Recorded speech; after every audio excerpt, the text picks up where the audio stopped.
So we'll make no guff about it, right? Or make no bones about it. There'll be no bones about it. This No is a bones bit. or guff. Let's No just bones, yeah, no we won't guff. allow Yeah. this is a no bones or guff zone. Yeah, no bones. Well, anyway, gross. Gross. uh, Bad uh, start. Let's just cancel this great. podcast. I was just gonna say great start. Okay. Yeah, I feel like maybe we've had the training wheels on this podcast the whole time. Might be time to That's right. Kick it up a start level. letting her fly. Let's loosen up a little bit. Yeah. Coming out of 2020, a big piece of shit year.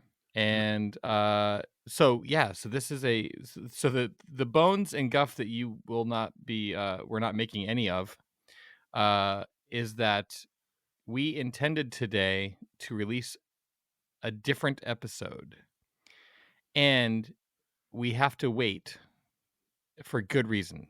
So Mhm. on Friday we're going to have a really neat episode for you that I think that you'll enjoy. Even if you're not into the subject, I think if you kind of stick with us, I think you'll enjoy it. Is that Yeah, that sounds very, very, very fair assessment of what's going on mhm. in our world. And Gr also for just, for the Spencer and Zach Explore the Universe super fans, this is hmm. a 2 episode week. So congratulations to you. What's to complain about unless you don't like the show? Exactly. And then why are you listening to it Yeah, and if you complaining? if you baselessly dislike our program, then you're actually in great shape too because you have twice the amount of shows to complain about. Perfect. Troll away, my friends. That's right. Troll It's a, away. it's a win for everybody. Yeah, even for losers. Well, even the losers get lucky sometimes. That's right. Tom Petty. This show, as always, is brought to you by Main Spirits. Who are Main Spirits, Zach? You just asked? I did ask as I took a Yeah. sip of a spirit in the state of Maine. That's right. And so you know how they got here? Those spirits that you're drinking? No, tell me more. Main Spirits. Ooh. They import all of the delicious liquors, spirits, what have you, into the great state of Maine.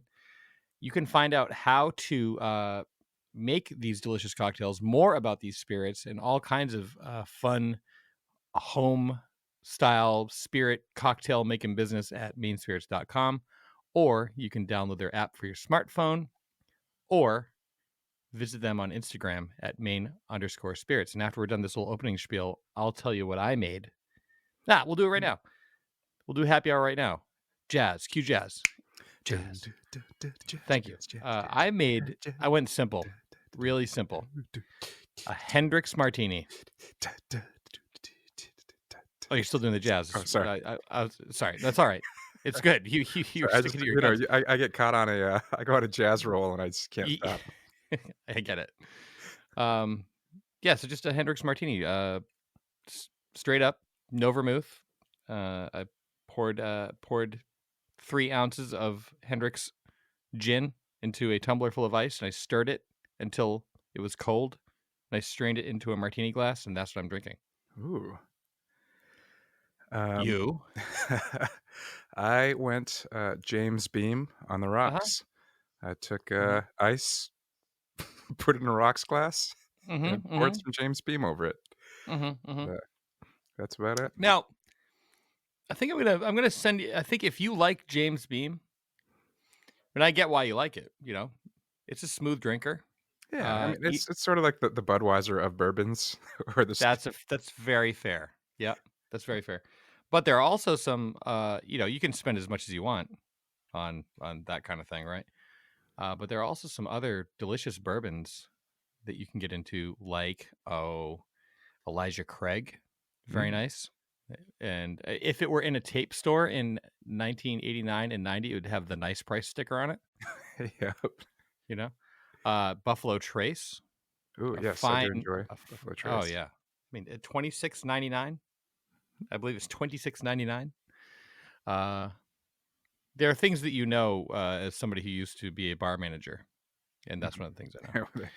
Yeah, and Four So you just Roses have the small catalog batch. in front of you, or the price guide.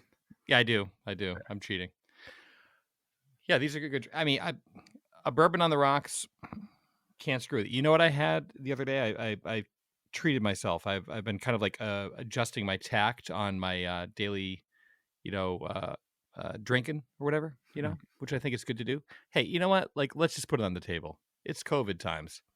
It's easy to only have a cocktail to look forward to maybe at the end of the day. Like if you like, I work from home, so it's like at the end of the day, like what marks the end of a day, or just like switches it up. So like you don't want to like lean into, you want to drink responsibly. We Hmm. we say that all the time. Uh, but I'm thinking if I'm gonna have a drink, like what's that drink? So I treated myself to, and I believe you partook. I know that you partook in this. I did. I Yeah, know where because we you're saw going. each other for the Yeah, first time that's in right. forever. It was great. We played a show together. Safe, by the way, safe show, streaming show, That's no right. audience. All of the precautions were taken. But Zach and I, yeah, that's right. Zach and I each enjoyed a glass of the Lagavulin 16-year Scotch. My God. Mm, Mm, yep. That was actually yeah, one of the precautions that we took because we used the alcohol and the scotch to kill the COVID. That that's right. That's right. We actually, just pour. nobody take that serious, please. I don't want to be Yeah. responsible for somebody thinking that's an actual remedy. So you're saying bleach? Yeah, Cool. yeah, exactly. Yeah, we just took a spray bottle and filled it full of 16-year-old aged Scotch and sprayed it all over the microphones Yeah. because, we're ballers in that way. Mm. Hmm, So there's happy hour. there it is. It's not much of a cocktail, but it's honest. It's honest, yeah. I And mean, that's what we're having right now. I took liquid and put ice, poured it over Mhm. ice. Mhm, mhm. It's as easy as you can go and have a satisfactory drink. Um, The thing is, if you're drinking something that you like the taste of, you don't need to get too into mixing other ingredients. It's fun to do that, but like sometimes, like Hendrix, I mean, I'm in the same boat, except I removed my ice. mhm, Hendrix just tastes good. that's true. I'm happy to sit with it. Well, you know what, Spencer? This No, show is also brought to you and me and everybody else by Bull Moose. what the fuck is that true? That is true. And Go on. Bull Moose, they have locations in Maine and New Hampshire. Mm-hmm. They can be found at bullmoose.com Mm-hmm. or Bull Mm-hmm. Moose stores on Instagram. Mm-hmm. And if you're the type of person that uses that dumpster fire of an interface called Facebook, you can just find Bull Moose on Facebook. Are you talking about that hellish shit covered fuck pile called Facebook? That's the one. Yeah, Uh, but Bull Moose is completely the opposite of that. They are a mm-hmm. wonderful establishment. They have It's all of true. your uh, LPs, CDs, books, video games, all the players for that stuff, little trinkets, and uh, basically any like pop culture, Mm-hmm. multimedia entertainment item Mm-hmm. you need or I need. Bull Moose has got it, and that's pretty much everything on my shelf was Yep. purchased at a Bull Moose. So I've done bullmoose.com. I've done a lot of my Christmas shopping at Bull Moose this year. I They're pretty much one of my only stops for Christmas Mhm. shopping every year. Oh, on that note, you've got something coming for you. Ooh, Yeah, from Bull Moose. I very much look forward to it. So here's what I'm able to do: go to bullmoose.com, type in the title that I'll keep a secret because I don't want to spoil the surprise, and then I can just send it right to you. And Mm. I'll say right now on the show, I was going to text you this, but if you get a package from Bull Moose that you didn't order, um, don't open it until the big day. Ah, okay, good to know because I would have Yeah, I would have torn right into it as soon as it I know, showed I up. get it. But yeah, I thought of a title. We were actually listening to a title last night, and I thought like I'm gonna just send Zach this copy of the record, but then I was like, no, we actually really like it. So we went on to the bullmoose.com and they had it, and so coming Ah, at you. that's very nice of you. Well, Um, I'm gonna have to return the favor now out of no, no, guilt no, no. for not having Yeah, thought of it well, first. actually, yeah, go ahead. I'm glad I guilted you into getting me a present. It was only. I mean, don't go nuts. I only spent like $500 on you, so anyway, it's fine. All It's fine. right. Well, so I'll get you the PS4 instead of the PS5. There you go. Yep. And we are also brought to you by State Theater, Portland, Maine. You can learn more about the shows that they're not having. JK, they are actually doing some like streaming events, which you and I just played That's right. last week. And they are presenting all kinds of streaming events, either whether they're hosted at State Theater or not. They're doing their best to keep it going. They are a pillar of our community. They are the large tree at the center of our musical field. We love State Theater, Portland, Maine. And yeah, go on to statetheaterportland.com and buy a friggin' t-shirt. Mhm. Pitch in, you know, um, help them pay some bills over there at You know, statetheaterportland.com. there was a chunk of time there, maybe, I don't know, early 2000s where the State Theater was closed for a few years, Mm-hmm. and it was just so obvious the impact that a music venue has on a downtown area with what Mm-hmm. happened to that chunk of Congress Street in Portland when the State Oh Theater yeah. wasn't opened. Uh, Mm-hmm. and to see, obviously pre-COVID, downtown thriving mostly because of the State Theater being the anchor of that neighborhood. That pulls people in from communities all around to shop at the stores and eat at the restaurants and drink at the bars. And uh, Mm-hmm. yeah, it's just they are a great venue run by great people and do so much for the greater community as well as just give us rock shows and comedy shows to go to and play. And Mm-hmm. Yep. State Theater's the best. they are. It's like yep. I can't wait to go back there and see a show. Same. Speaking of shows and going to places, Sun Tiki Studios here in Portland is a sponsor of our show as well, and they are currently laying low until this pandemic spike gets itself sorted out. They're in a holding pattern. They're not normally they will hold rehearsals like when the numbers were okay for a minute. They would do one band at a time, sanitize the room, change. They have a filtration system there. They can change the air out like every in 5 minutes if they want.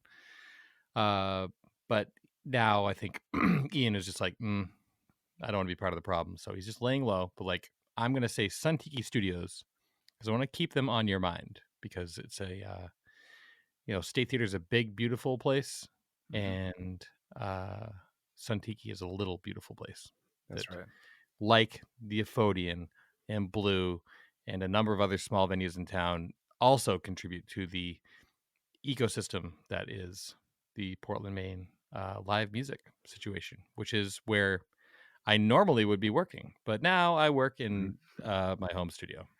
And those the small venues are so, I mean, and Santiki especially because it doubles as a rehearsal space. But those small venues are so important for for the bands that are starting out and they need to Hmm. work up their status to get to state theater level things. Hmm.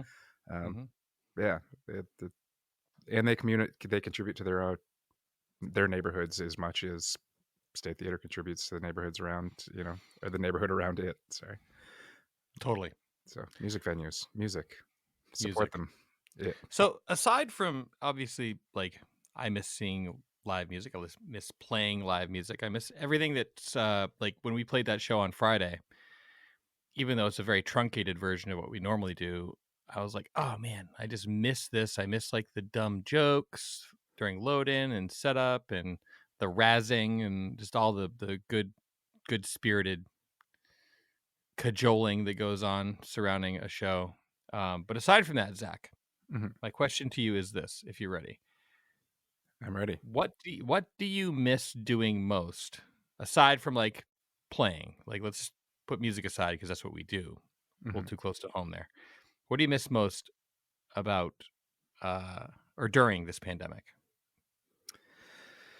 Well, I mean, as you said, music is what we do, and it's the I did biggest say thing that. in my life. And I would say, like, the one thing I do for myself outside of anything music related Hmm. is I go to the movies all the time. Like, I go to the movies once or twice a week, sometimes more than Yes. that. Yep. I'll go with friends. I'll go by myself. I love going to the movies. Yep. I led the witness a little bit there, and I kind of knew you were going to say that, or hoped you would, because that's the exact same answer I have. So, I think that I miss, in a weird way, I miss going to movies more because that was my escape from my reality, Hmm. you know, of playing. So obviously, like, yes, we miss music, but like, man, go to a movie, go at like a Tuesday afternoon, you're by yourself, roll in, get yourself a pea corn, a bev, sit down, take it in. Even if it's bad, it's good, right? Exactly. Yeah, I mean, I love the whole experience, like, Mhm. yeah, I love walking into the lobby and smelling the popcorn and, Mhm. yeah, walking into the theater, and especially if it's, like, one of the nice fancy old theaters, looking at the design around and the way they've even got the curtains hung up and stuff like that as Sure, well. sure. And even just your boring, regular old theaters, like, there's something nice about that. Like, I worked, at the Nickelodeon for a long Mhm. time, and I still love going to the Nickelodeon. Obviously, there's nothing fancy about the layout in there, but there's something about walking into those theaters, and I feel like a child again. Like, it doesn't Mhm. matter what I'm watching. I love that feeling. Totally. Totally. Nickelodeon's a, theater in downtown Portland, Mhm, if you're listening from not Portland.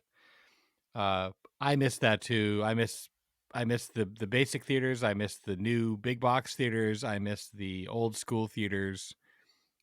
Like, in fact, when we were spending a bunch of time in Los Angeles, you and I together, like, mhm, I remember one thing we would do all the time is go to the Cinerama Dome mhm. because we could.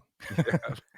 And I couldn't even necessarily tell you what we saw there, but we went there at least once a week. One of the things that, I think I remember seeing specifically, so the Cinerama Dome is, like, big famous Los Angeles structure, like, right Mhm, on Sunset Boulevard, and, of course, now it's connected to the ArcLight Theater, mhm. and the Cinerama Dome is, like, I can't think of the dimensions of the screen, but it's basically like a semicircle screen. It's huge. Yeah, it takes Uh, I would say it takes up maybe, like, if it the room is round, mhm. it is a dome, they weren't kidding there. No, they were not. It's a dome with, cylindrical sides and then a dome on Mhm. top of it. And I think there Yeah. was actually a process back in the day, like, specifically Mhm. filming for Cinerama, like the way they do for IMAX or 3D That's right. now, where it That's was like right. a multi-camera or multi-projector thing, Mhm. to fill the whole screen. So it was like a big deal. Actually, sometimes when you watch old epic movies, like at the beginning, it'll say like, filmed in Cinerama Dome or whatever. And it was like It was specifically like for that it venue. it was Cinescope. Cinescope, yeah, Yeah. that's right. And, yeah, so I'm not do you remember any movies that we saw there? I can't remember I remember specifically. watching the remake of John Carpenter's Escape from Precinct 13, not the original one, but the Yes, yeah, remake. the remake, yeah, yeah. And then I just remember watching a ton of movies at the ArcLight. I remember we saw Sideways and, Yep. Oh, just, yeah. and the thing about the ArcLight too is, now almost all of your AMC's or your whatevers, they all have the stadium seating and, all Mhm. that stuff. But at the time, I mean, that must have been, what, 2003 that we were going there a lot? And 4 or 5, yeah, but they didn't 6. have a lot of, like, cinemas set up like that where we're from. No, no, no, that was fancy seating. Yeah, so it was fancy seating. It was where, and it's funny because now, that I've lived in LA, it's like that's maybe one of the theaters I go to the least just because now it reminds me of every other place that you go. Like, I like the Mhm, more, mhm. unique layouts and especially the more historic venues. Not I mean, the Cinerama Dome itself is very historic, but, Right, yeah, like, I mean, to make a local comparison, again, mhm, if you're from Maine, uh, if, the ArcLight would be Cinemagic and the Cinerama Dome would be like the IMAX theater, if the IMAX theater were an amazing piece of architecture that was incredible to be in with floor to ceiling velvet curtain. yeah. It doesn't matter what you watch in the Cinerama Dome. It's just like that experience of walking in there. It's special. Yeah, It's even just before the movie starts, just like, "Wow, I can't believe yeah, I'm about to watch a totally, movie on this screen." totally. Which brings us to our the topic at hand, I guess, Mhm, which is Disney made a big announcement this week. They have like some like 100 uh Disney properties planned, mhm, uh series, a lot of series, some movies, but mostly kind of like streaming stuff. mhm. Which don't get me wrong, I'm when I was a kid, I remember like looking at cable and thinking like this sucks. I wish you could just like order what you want, and you can do that now, and that's awesome. Yep. But even with like the amazing announcements coming up, like Taika Waititi has got a movie. There's going to be a what's her name? Patty Jenkins is going to do the Rogue Squadron. Yeah, Totally looking forward to that. same. Um, and all the Marvel stuff. Like I like that they're going to take some time to build, some backstory with the Falcon, because the Falcon's to do Captain America and all this stuff. And they're going to do it in the series, but they're bringing in all the actors, which is really cool that there's no like separation in a way Mhm. between the quality you're going to get on a small screen versus big screen. But also, you have Wonder Woman 1984 is going to debut, I believe, on Christmas Day on December 25th on HBO Max, I think so. and that's a Warner Brothers property, I believe, That's correct. DC. Which I don't know. This opens up to the conversation I think that we want to have, which Mhm. is what are the dangers of okay, pause. COVID understood. Like Wonder Woman's been in the can for a long time. At a certain point, they got to get it out in some way, right? Mhm. But at what point is that detrimental? Is it a stopgap measure, or are we moving towards? Oh, we're just going to stream at home now, and Mhm. that's how we watch movies. Well, I get the feeling with Wonder Woman specifically, it was sort of a stopgap measure, because apparently, like, the conversations were had about, "Okay, how do we do this? What do we do with this movie?" I think it was already, it would have come out months ago had it not been for COVID. Hmm. Um, but I think that conversation is what opened up the door for Warner Brothers and HBO Max to say, like, "Guess what? Every movie that we had slated for 2021 is now gonna go direct streaming same day."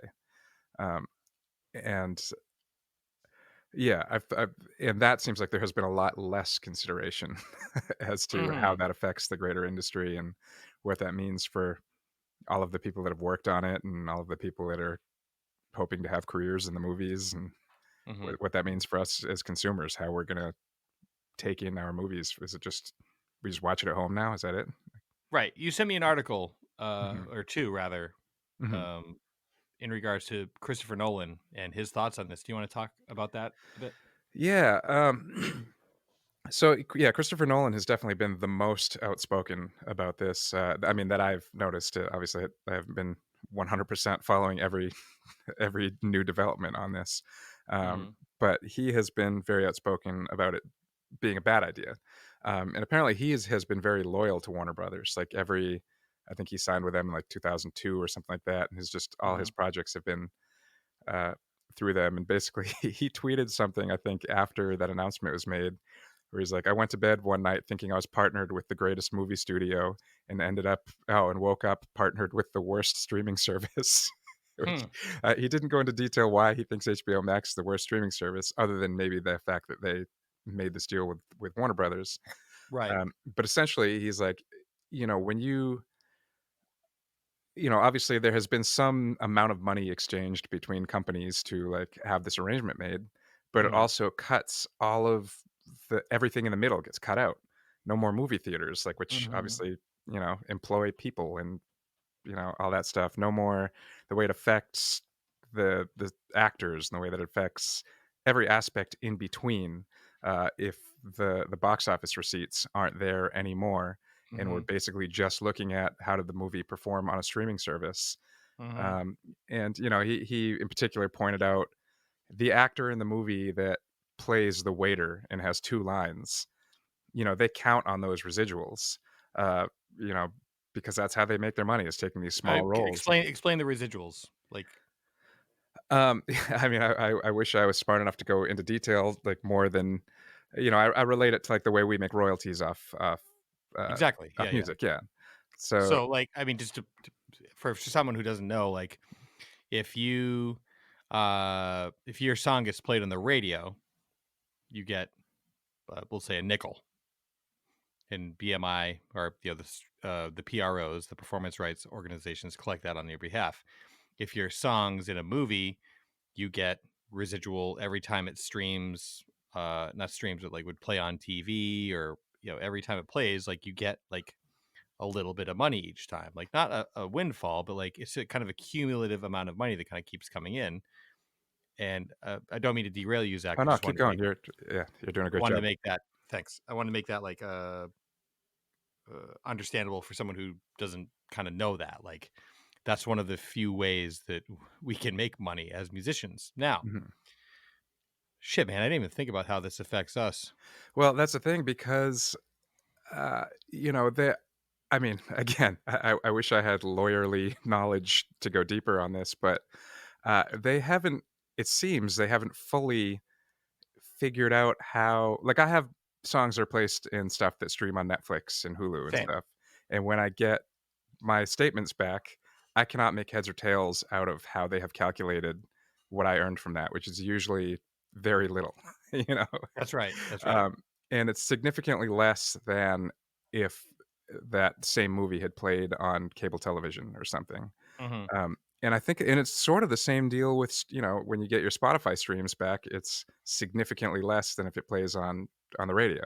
Okay, Um, so you made a big jump there, and I think I want to pause if you don't mind please.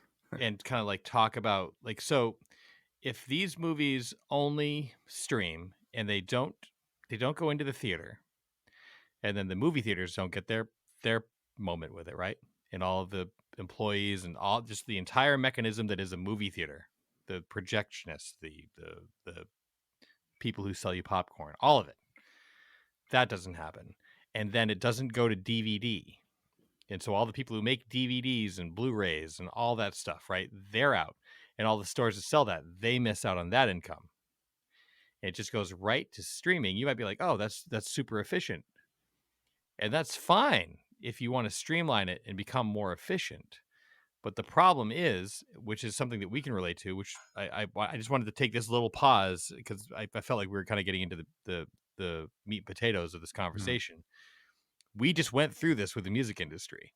If you just go right from studio to streaming, and by the way, I don't think HBO is the worst streaming service. Actually think they do. No, I think that was I think they're my reactive. yeah, I think they're my favorite streaming Mhm, service. But if you just go right from studio to streaming and you cut everyone else out, that's a lot of people who are accustomed to working who aren't working. It's also these movies were made on contracts based upon that income stream. mhm. And like the entire like I know trickle down effect is like a bad word to some people, but like it's a real thing. The invisible hand theory, it's a real thing. That money kind of comes down and like the people who do catering, like the less money that is kind of coming into also pause movie studios could do a way better job spending way less money. Yep, You know what I mean? Like I think that there's something to be said for like spending less and making it awesome. Like budgetary limitations foster genius, I yeah. think. Yeah, exactly. Take less of a financial risk so you can take more of a creative risk. Right. Yeah. But you can't like just cut all these people out. And this is where I kind of and I'll get back on the road. I totally like jerked the wheel off onto the breakdown lane for a minute, but um we just went through this with music. Like Mhm, people stopped buying CDs because it was available for free online. Like if people can get it for free, they're just going to get it for, they're not going to pay for it. mhm, And speaking for myself and apparently hundreds of millions of other people around the world, Ghostbusters, for instance, Afterlife. mhm, I'm waiting to see that in the theater. I mean, I'm waiting because it's not available, but like even if even if it was streamable right now, I honestly think that I would wait to watch it in the theater first. mhm. I like rewatching it at home, but then think about those movies they re-release. Like you can go back and see Star Wars, Indiana Jones in the theater again. Like, yes, please, that'd be great. I'd love to see it on the big screen. I enjoy that's how I want to take in my movies personally. Mhm, Not all of them, but like most of them. But like if you take away that option for people, and it just goes right to streaming without considering all of the people in the middle. It's all the people in the middle that make the medium possible. mhm. And if movies, I guess maybe this is, I'm sure the release of this podcast is going to rock Hollywood. They're going to Yeah, feel it because they're gonna rethink their whole a decision-making process. 6.5 on the Richter scale. But like, look at us. Like, look how studios have died. venues have died, music store chains, like all of it. It's like keeps shrinking and shrinking. And I know that it needs to change, but you have to consider all of the various steps in between. Okay, Mhm. music had it kind of like taken away from us because the internet just provided an opportunity for people to get shit for free. Yep, and kids jumped on it before the actual industry was like, "Oh, look at this technology." Totally. But we finally kind of got everyone back into like, okay, if you go here, then there's some like income stream. We kind of figured it out. We just started figuring it out as COVID hit and kicked it in the balls 55 times. Mhm. Um, but it wasn't even close to what it was before. But we kind of started to like turn the boat around a little bit and start getting money flowing back in because at this point like you make a like making a record is not cheap. If you make a record for 10 grand, you know, that's like I've made records for less, but like if you're gonna make like I don't know, like bottom rung for like a great good sounding record is like 10 grand, right? Mhm. Like it's so hard to make that back. Mhm. And you just have to put that money up front. And this is what the movie studios are going through. Like they have to put that money up front. And I think that they're thinking about it in terms of like, oh, we have to put this money up front. So we need to recoup that money. So we're just going to cut a deal with HBO Mhm. and their script service and then we'll get at least some of it Yeah, back. and that's actually exactly what the record labels did with, like, your Spotify and stuff like that. It's basically Right. Spotify was like, "We need your catalog to stream on our service, so here's a bunch of money so we can stream it." And so now the record labels are happy and the streaming service is happy, but the artists that made the music and the people that worked on it and had contracts that were based on sales residuals and stuff like that Yeah. are Royalties. Yeah. not considered at all and don't see a single penny of that money. Nope. And No. that's what's gonna happen with movies as well. 1 million streams equals $10,000 on Spotify. And That's which we also just established is what it costs to make, like, a bare that's right. bones or whatever the cheapest record that you can put out and Yeah. be proud of. Yeah. Yeah. Like by the time okay, like let me make it a little more personal.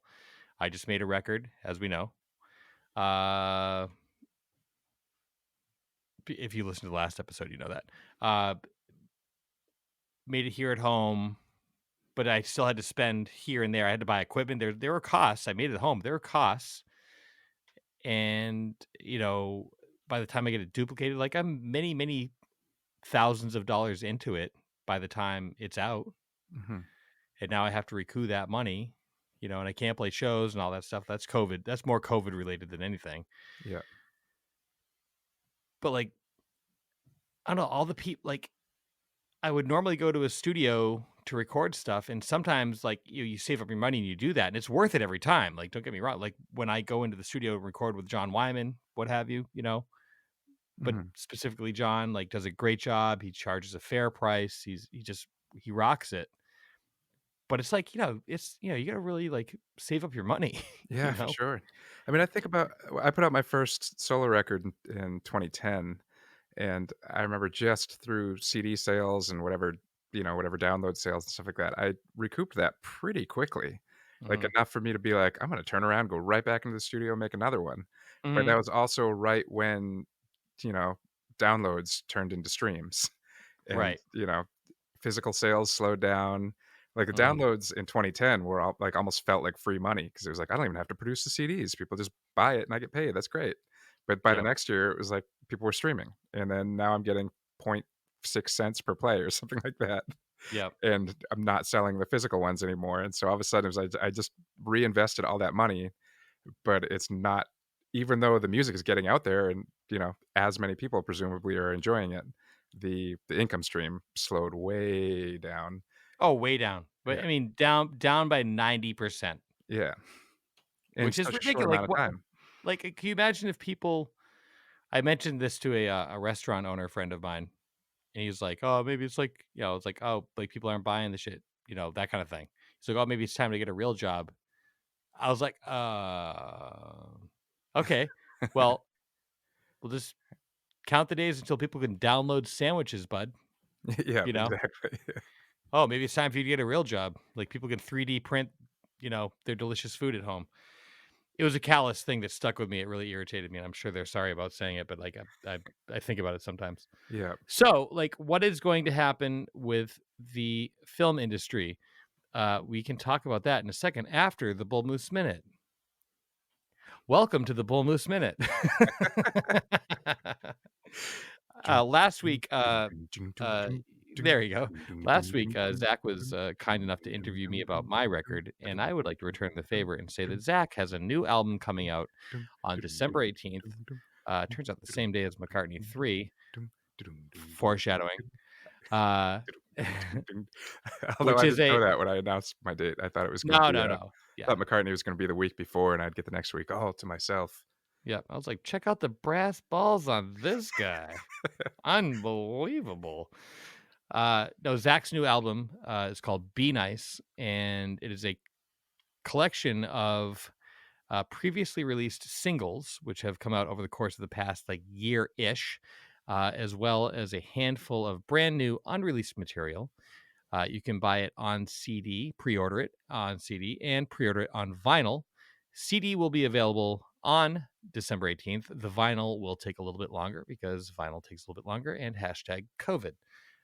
You can go to bullmoose.com to order your copy today on either CD or vinyl. And Zach, is there anything I'm missing, or did I No, encompass it? you nailed everything there. Yes. I was just gonna add that, while you're at bullmoose.com, Hmm. you can, add /Spencer to that web address, bullmoose.com/Spencer, and, buy the CD of the Popsicle Volume 2, which is now available, and also, pre-order hhis vinyl, which, like mine, will take a while and probably We'll be see you available next early year with next that. year. Yeah, that's right. Well, thanks for that. That echo chamber. Oh, that's what I'm here for. Yeah, that's right. Just sending it back and forth. That's right. As long Yeah, but as we got each each other. other. I did that fourth harmony. I don't know why I did that. Uh, bullmoose.com for all of your music, uh, uh, pop culture, insanity needs.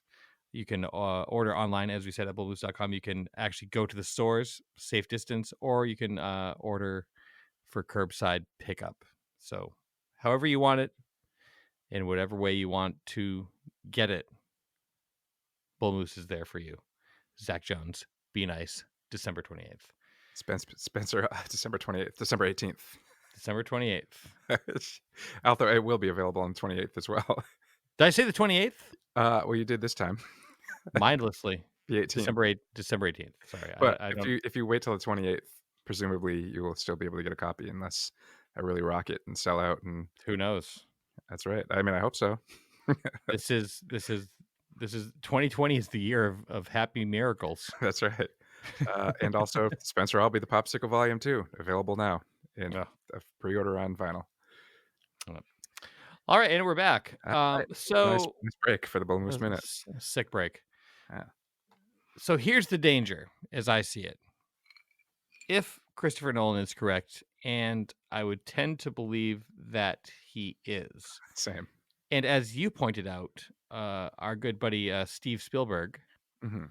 had mentioned earlier this year or late last year. Yeah, it was late last year or maybe even the year before that. I mean, it was right around the time where films produced by Netflix, like for Netflix, were getting nominated for Academy Awards without a theatrical run. And Hmm. Spielberg was just like, they shouldn't be able to be, considered for these awards without playing in the theaters first. And yeah, I remember reading that at the time and just being like, old man doesn't understand the technology. Times are Hmm. changing. Hmm. But now I think that he probably had his mind on exactly what Christopher Nolan is putting out there right now, Hmm. and was probably just quoted with, "Don't give him Academy Awards without running playing in the theater first," and we didn't get the rest of his thoughts on that. Right, right. It's tough because like the industry is obviously changing. Mhm. And like there's been this like chatter about like the relevancy of movie theaters for some time, Yeah. pre-COVID even, but like COVID has definitely like exacerbated the issue. Mhm. my prediction is that we're gonna see a sharp decrease Mhm. in theater runs of movies. I feel like going to the movie theater is gonna become the buying it on vinyl of right now, Yeah, agreed. and this worries me in a few ways. One is that though we're gonna be able to go, like, forever, to go to a nice movie theater, because 'cause there'll be some person like you or I who's like, "I'm gonna keep this theater up just so I can show good movies and people love it." And we'll have good nights and bad nights, and we'll show, like, old classic movies, and, 2001, we'll do, like, a Hitchcock week, right? Mhm.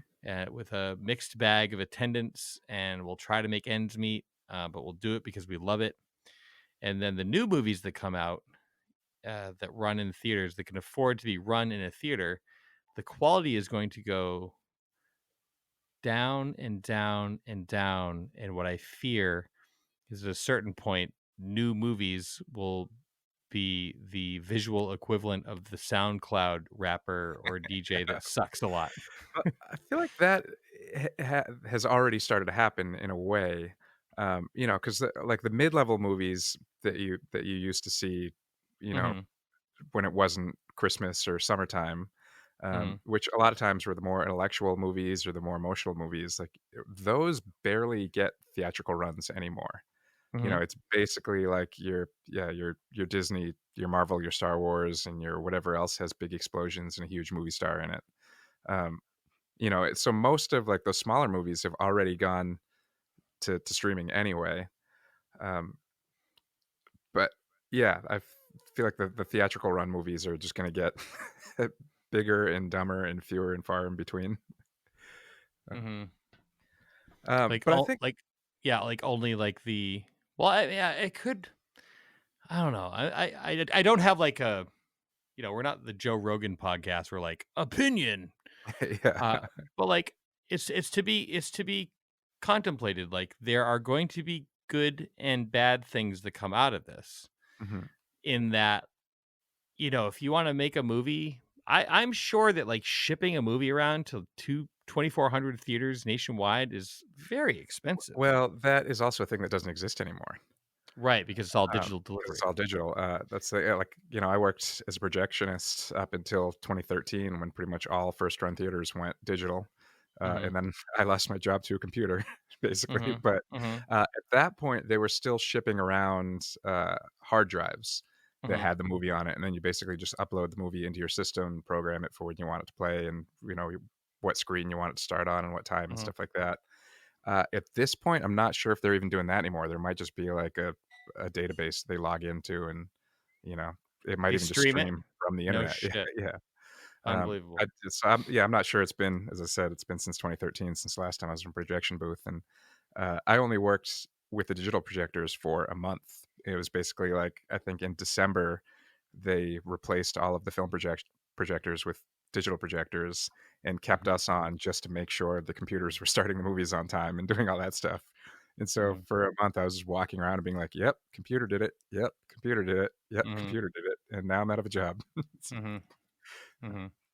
Hey, Uh, did you ever bring a romantic prospect up to, the projection booth to be like, "Hey, I do oh, the all the movies." time. Is that true? No, not really. I mean, I did love being a projectionist, though. It was the Yeah, greatest.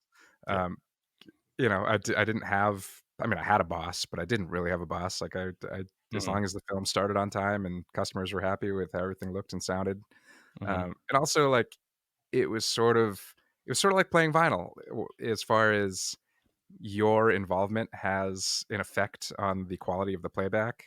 mhm, Is the projector clean? Is it framed correctly? Is the volume mhm. at the right level? Like, all that stuff. It was nice to be, like, a part of the process. Like, I felt like I was Right. performing a little bit. Yeah, Uh, you're like, the band's playing, and there's a sound guy yeah, that makes it sound good, makes it look right. Sound and lights at the same time. exactly. And then I just watched a ton of movies. I used to stay stay after work and watch movies. Sometimes I'd get I've there joined before you. we opened and watch movies. It was great. Yeah. Yeah, I mean, that's just downright luxurious, I think. So Uh, I guess the fear would be that I feel like the movie industry is about to suffer, and we know, yeah, between you and I, we know a number of people who work in film and TV, right? mhm, Like, and there's gonna be a lot of those people who are gonna lose their jobs. mhm. And obviously, the people at the bottom of the totem pole are the ones that are gonna get hit first, Mhm, and especially in the movie industry, the people at the bottom of the totem pole are the ones that put in they put in equally long hours, and, mhm, I know a lot of people that have worked as production assistants on Hollywood films, and they get paid very little to mhm, work, like, 18-hour days mhm. because they so badly wanna be part of the industry, Yeah, foot in the and door. yeah, and that is probably gonna this is gonna result in them getting even less money, but still being asked to put in the same amount of work. It's probably Uh, actually gonna result in them losing their low-paying jobs to people who are making more money before, now taking over their low-paying jobs on account of seniority yeah. in relationships and all that stuff. I mean, Yeah, oh, sorry. yeah. No, that's alright. I was just gonna say, I mean, I think, one of the huge issues that Christopher Nolan has with the current thing, though, is so far they've announced that it's gonna be for 2021, all of and they have called it like a stopgap for the year, but Mhm, we know that as soon as people get a taste of that, they're not gonna go back to the old model because that's what happened with music. They got a mhm, taste of downloading, and they're like, "Fuck record stores, like, I'm gonna mhm, download everything for free now." And again, obviously, HBO is a subscription service, but now you're talking about $15 a month for all of the movies right, versus your ticket price. But with these movies slated for 2021, these movies have been made and these contracts have been negotiated, and like the mhm, people that are, as we said, counting on those residuals from it being shown on screens and whatever, are probably not considered as far as because they haven't even put the time into considering it, and I think that's the difference between Wonder Woman and the rest of the movies on the schedule that he's been talking about is that they d they didn't get those filmmakers didn't get a seat at the table negotiating what this means for right. everybody who's already put their work into these movies. Um, but it's definitely gonna affect how films are released going forward, even if they try to make it just for the year. It's not the genie's not gonna go back in the bottle once you get it out. The toothpaste will not go back in the tube. That is right. Yep. Oh, another thing I guess I should maybe mention is that another reason why I think Christopher Nolan is a good has I guess you know he's got a loud voice in this is Mhm. that his movie Tenet, which I still haven't seen, which came out Same. earlier this year, um, was released to theaters only. And it was released with the United States as a secondary market. It's like the first major film uh, in pretty I think maybe, like, forever in the history of, like, cinema to Mhm, be released looking at the US as a secondary market, and it's because, I think COVID is kind of raging out of control everywhere again now, but it has been bad in the United States the entire time, mhm, whereas in other countries, the theaters are starting to open again, and they're starting to kind of figure it out, and so they're just like, "Whatever, we'll release it internationally and look at the US as, limited theatrical run in the US and see what we get out of it." And I think that that was supposed to be sort of like a test run for like, will this work for other films? mhm. And it seems like you know, their takeaway from that was, no, it's not going to work to our satisfaction, which is why they're now looking at this HBO Max option instead. Mhm. Yeah, I don't begrudge people, like, figuring out a way to make it work Hmm. under current conditions. I really don't. Hmm. But, yeah, you have to be careful about opening Pandora's box, like, because if it doesn't come back, then it won't come back. Like, Deirdre Nice, who owns the, St. Lawrence Arts up there on, Munjoy Hill here in Portland, right? It's Hmm. a performing arts center. Welcomes all manner of performance arts, right? Hmm. Theater, music, whatever. But she was talking about, uh, we're talking about her like potentially closing, right, Hmm. during this whole thing. And she said, and it really stuck with me, uh, this is a nice music venue. Just because there's a music venue here now, if it closes, it doesn't mean it's going to be like filled. That space will not necessarily be filled with another music venue. Mhm. Like, it's not guaranteed that art will come back in the same place. Mhm. Um, and we stand to lose a lot of great theater. I don't know. Like, I don't want to be like little victim boy, but it kind of feels like there's a lot of people that just are looking at bottom lines and only, right? Like, and maybe not considering the art part and making these decisions about how movies will work moving forward. Mhm. You know, it just seems like the suits are making some calls right now that are like, I almost want to see filmmakers like Steven Spielberg and Christopher Nolan on down to like and I mean just out of experience and time in the business down to like Taika Waititi, to your Kathleen Kennedys, to like all these people, right, who've been like working in movies down to smaller, more independent filmmakers. Mhm. Lock arms and be like, we're not making shit for you Mhm. until you figure this out proper. But that'll never happen. No, it won't happen. It'll never happen. It'll never happen because like Steve Spielberg is a bright, connected, talented, and sharp individual, and he's probably got his shit figured out. Yeah. Yep.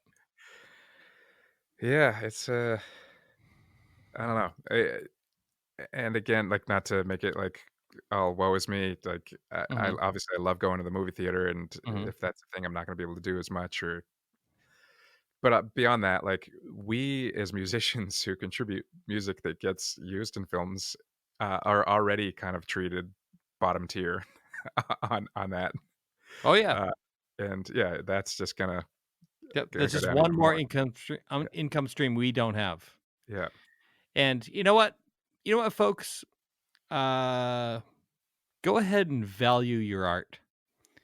Go ahead and take a stand for, like, for instance, my wife and I buy things from local stores. Does it cost a little more than Amazon?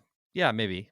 But we know that we're contributing to jobs here in Mhm, town. It's just going to take more people, I think, taking responsibility for where they take their entertainment in. Or you can sit there and watch history's greatest films like Interstellar on back, right? mhm. Or I'm trying to think of like other like monstrously good movies that have come out recently, but like They're all Christopher Nolan movies. yeah, they're not all Christopher Nolan movies, but like I have C Nolan on the brain, but you can either do that and expect that, and then maybe some good movies will be made moving forward, but like just consider the possibility that, like music, you're gonna have like some people who like really shine and poke through, but like what if the movie equivalent of chain smokers was like what everyone watched? I would say I'm kind of like happy to leave it on a note of just consider that. Just consider if all your movies coming out moving forward were basically like that the SNL skit I sent you this morning, you know, where Questlove is like, "What the fuck?" Yeah. You know? Have you ever, read about or seen the movie The Monuments Men? Yes, not I have not seen it though. Okay, so, the Monuments Men, the movie, is a very simplified version of what happened in real life, which was Mhm. basically during World War II, all throughout Europe, Uh-huh. shit was getting bombed and destroyed, Of course. which meant that a lot of priceless art and stuff was, getting destroyed as well. Not to Right. mention, the Nazis were going around and just grabbing things that were valuable and hiding That's them. right. And so the Monuments Men were like it was like a team of like hundreds of men and women. In the movie, it's like five dudes, Yeah, yeah, yeah, but yeah. In real life, yeah, but they basically they were, I think, US Army or, one of the armed Branches forces of the military, branches. yeah. Yeah, basically just going around and saving and preserving art in Europe so it Mhm. wouldn't get destroyed in the war or taken or stolen by Hitler. Right. Um, but it's like, with all of the politics and destruction and everything terrible that was happening during World War II, there were people that were like, "We need to preserve this art." We need to go around, and because this is valuable cultural, you know, of cultural value and importance. Right. And to me, movies and music hold that as well. Um, Fuck yeah, they do. yeah, and, it's just we need to preserve it now. You watch people kinda take it for granted that music is playing in the air or that, they can turn on the TV and something's playing there and not Mhm. think about, yeah, the bigger picture. It's, I don't know, it just seems No, no, yeah, no, let's preserve our art. we're climbing up the same we're sorry, we're climbing up the same tree, Mhm, which is think about what this shit means to you. Think about what value it has in your life, and if you're like, it doesn't really, well, then cool. Then live your life and fuck off, whatever. Like, do your thing. Like, not fuck off, like fuck you, die, but just like whatever. Like, you're not part of the conversation. You don't care. Then if you don't care about us, we don't care about you, right? Whatever. Move on. But for those of you I who care about you. no, I mean, I know. I care about people, but like I know what you mean. if there could be no mind paid to like if you think that you deserve good entertainment without paying for it, Mhm. you don't. Yeah. You just fucking don't. And yeah, so think about that. Like just in the same way that you think or don't think about where you buy your food and where your food comes from, and be mindful if you think about like where you buy your products, buy it locally, buy it not locally. It's gonna start happening with movies soon. So Mhm. they started with music, and luckily musicians were able to go out and go on tour and like make some money, Mhm. to fund the whole thing. I can't wait to see the touring version of Wonder Woman 1984. That's what I'm saying. Yeah. How does the movie theaters are the only way a movie went on tour, and if you Mhm. take that away, then I mean, you're probably going to see like a huge decline in some things, but also looking towards an upside. Maybe there's a silver lining, which means maybe we'll get some actual new Well, properties soon because like someone can like make a really dope new story for $10 million rather than $256 million. and I know you're trying to wrap this up here, but I'm gonna say, one more thing which is I'm trying basically to it's wrap this up, dude. yeah, show's over. Time to go home. Um, but, at the beginning of this show where we were talking about the State Theater and the impact that and, Santiki and the impact that music venues have on the community.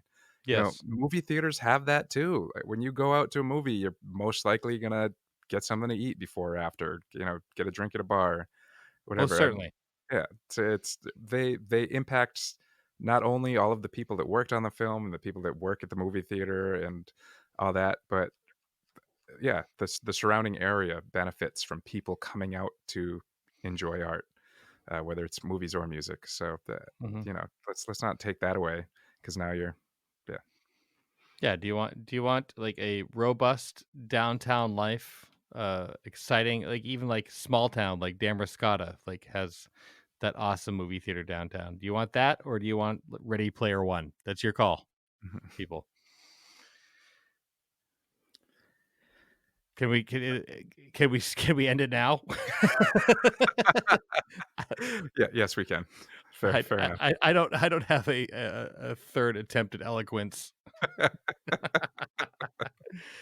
All right. Well, thanks for tuning in, and we'll see you in a couple days with the today's original episode, proposed episode, and I don't know. Very much looking forward to that conversation as well. As am I. All right, Sejo, I love I you. love you too. All right, talk soon. Bye bye.